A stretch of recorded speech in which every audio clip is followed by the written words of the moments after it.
Alright, so in this video I'll be calculating the experimental molar mass of butane. So this is just going to be a sample calculation given some arbitrary values for um, different things that allow us to calculate the molar mass. So we're given that the initial mass of the butane lighter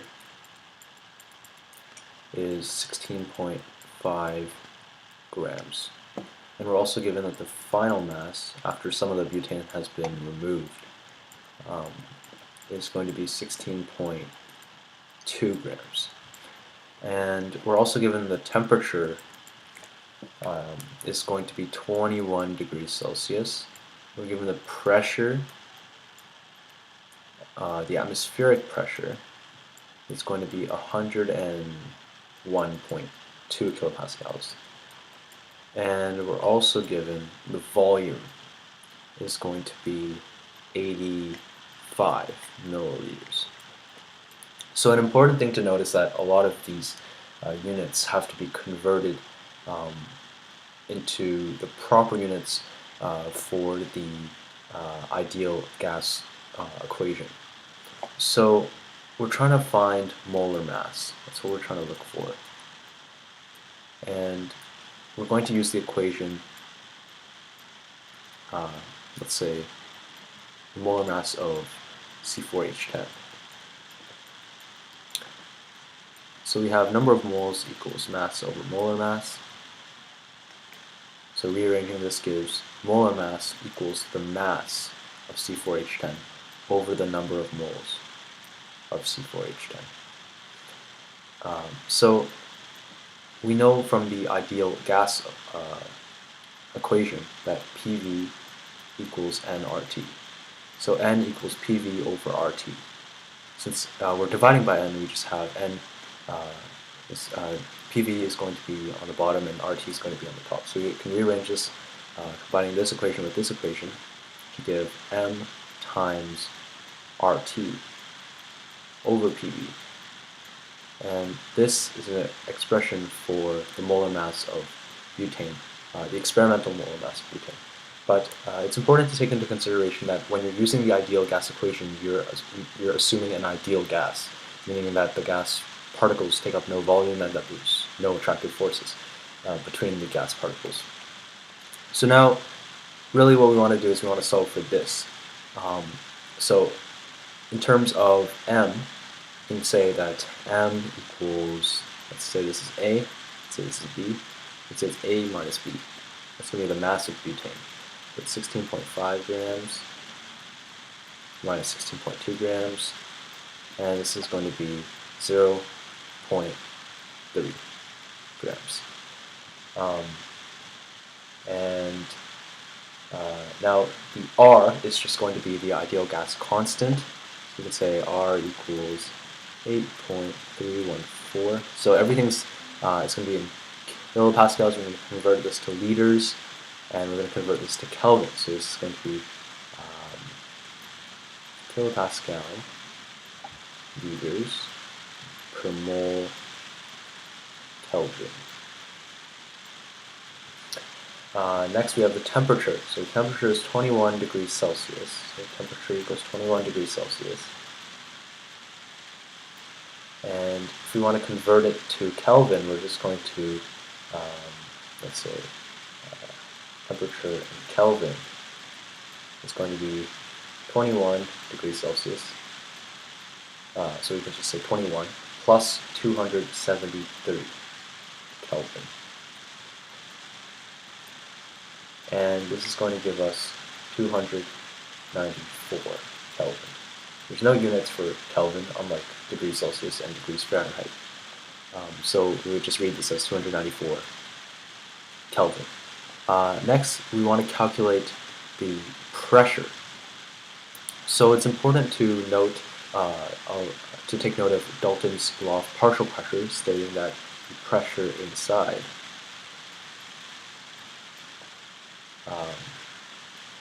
so equals the pressure outside. And what the law of partial pressure states is that you have the pressure of the atmosphere is going to equal the pressure, the sum of the pressures inside the tube. So what we have is pressure of the butane plus the pressure of the water vapor, so the pressure of H2O, equals the pressure of the atmosphere. And since we're trying to compute the molar mass of butane, we want to find the pressure of the butane specifically. So we cannot use the atmospheric pressure. There's going to be a minor difference resulting from the vapor pressure of water. And the vapor pressure of water depends on the temperature, the ambient temperature. And the temperature is 21 degrees Celsius. So if we consult our graph or our table of values for the vapor pressure of water at various temperatures, we can see that at 21 degrees Celsius, it's going to be 2.48 kilopascals. So we want to find the pressure of butane. So the pressure of butane equals the atmospheric pressure, which we're given as 101.2 kilopascals, minus, or subtract, the pressure of water, which is 2.48 kilopascals. And I'm going to just use my calculator for this. 101.2 minus 2.48, and that gives us 98.7. But since this is an intermediate step, we tend to want to use one more sig fig than normal. So typically we would just have one sig fig after the decimal. So it would typically be 98.7, but we want to add one more sig fig because it's an intermediate calculation. So we have 98.72. Okay, so now we can just basically plug the values in for the molar mass of butane, and we'll get a result that is, and we'll get our molar mass of butane.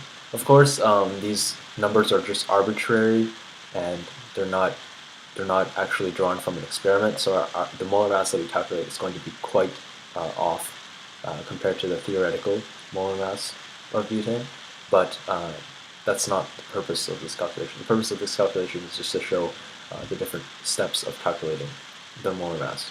Okay, so we have the mass is how much? It's 0.3 grams.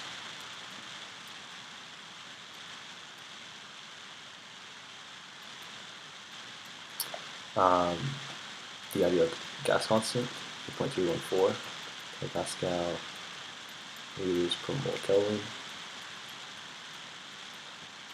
Temperature is 294 Kelvin. Pressure is 98. Oh, I forgot the units, kilopascals. Okay, 98.72 kilopascals. And the volume. So volume, 85 milliliters. Divide by 1,000, so it's 1, 2, 3, 0.085 liters. So it's 0.085 liters. And now we just have to plug all this into a calculator. Okay, so 0.3 times 8.314 times 294 divided by 98.72 divided by 0.085. So that gives us, oh, this is quite off from the actual value, but it's 87.4. Let's see, okay, 3 sig figs, 87.4 grams per mole. So, of course, the molar mass that we calculated here is going to be quite off from the actual theoretical molar mass because, of course, as I mentioned before, these values are completely arbitrary. So this is what we calculated for the molar mass of butane.